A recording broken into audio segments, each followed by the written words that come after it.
On a tous de la musique dans les oreilles aujourd'hui, pas vrai? Elle est absolument partout, dans les transports, au boulot ou le soir pour décompresser.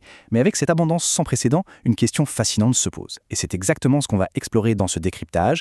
Quelle est la véritable valeur de toutes ces mélodies qu'on écoute en boucle jour après jour? La grande question, au fond, c'est de savoir si on a affaire à un art véritable, conçu pour émouvoir et traverser les décennies, ou si c'est devenu un simple produit de consommation courante, un truc jetable qu'on remplace aussi vite qu'on l'a découvert. La musique a toujours été une forme d'expression artistique majeure, c'est sûr, mais l'industrialisation et le numérique ont complètement brouillé les pistes. Et ça nous amène directement au cœur du sujet, l'ère musicale numérique. Parce qu'il faut bien l'avouer, cette époque, c'est un triomphe absolu pour l'accès à la culture. On a littéralement des millions de titres à portée de clic à n'importe quelle heure du jour ou de la nuit. Et le plus fou, c'est que les frontières n'existent plus. Un jeune artiste indépendant peut totalement exploser à l'échelle mondiale grâce à une petite vidéo devenue virale sur TikTok ou SoundCloud.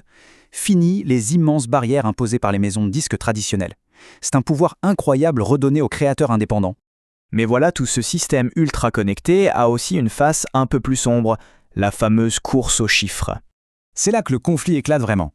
Est-ce que la musique moderne est juste fabriquée pour faire le buzz pendant 3 semaines, ou est-ce que c'est une évolution totalement naturelle du style ?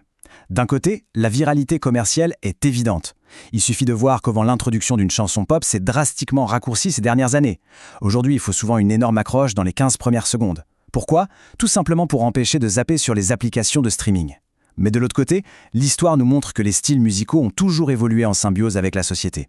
Cette accélération, c'est peut-être tout simplement le reflet parfait de notre époque numérique qui va à 1000 à l'heure. Ce qui nous mène inévitablement à un phénomène vieux comme le monde, le choc des générations. Il faut vraiment garder un peu de perspective sur tout ça. Ce scepticisme face aux nouvelles tendances, c'est un schéma historique qui se répète encore et encore. Rappelons-nous d'Elvis Presley.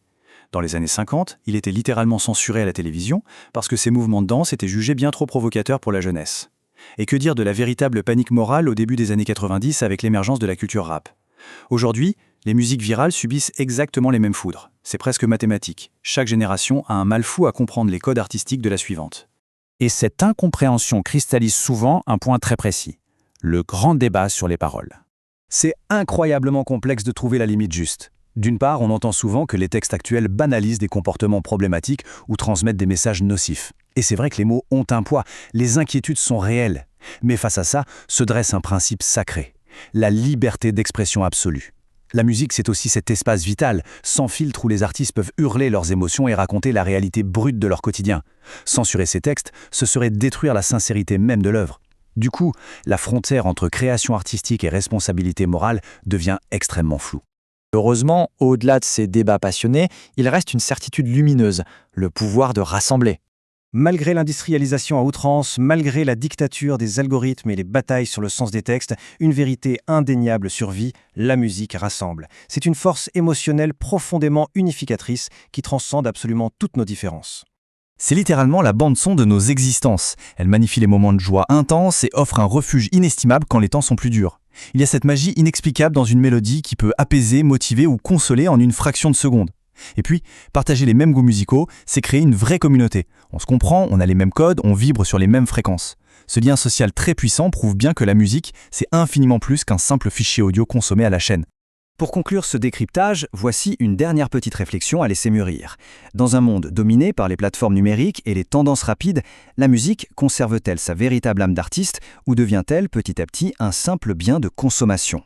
C'est une idée fascinante à garder en tête lors de la toute prochaine écoute. Cette mélodie dans les écouteurs sera-t-elle perçue comme le fruit d'une pure démarche créative ou comme une simple commodité numérique ? La question reste passionnante et la réponse appartient à chacun.